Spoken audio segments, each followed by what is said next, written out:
السلام علیکم ورحمۃ اللہ وبرکاتہ۔ مسلم شریف کی ایک حدیث ہے، سیدنا جابر بن عبداللہ رضی اللہ عنہ بیان فرماتے ہیں کہ ہم میں سے ایک شخص کو بچھو نے کاٹ لیا۔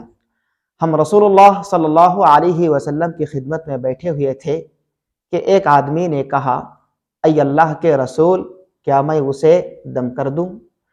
تو آپ صلی اللہ علیہ وسلم نے فرمایا، تم میں سے جو شخص اپنے بھائی کو فائدہ پہنچا سکتا ہے اسے چاہیے کہ وہ ایسا ہی کرے۔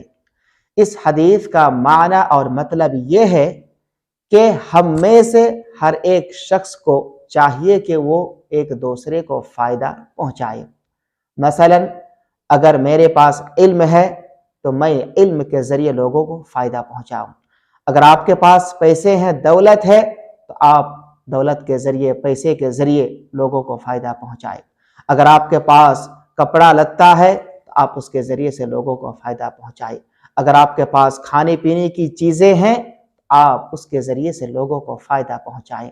اگر آپ ایک ڈاکٹر ہیں تو غریبوں سے علاج کے بدلے تھوڑے بہت پیسہ لے کر آپ بھی ان کو فائدہ پہنچا سکتے ہیں۔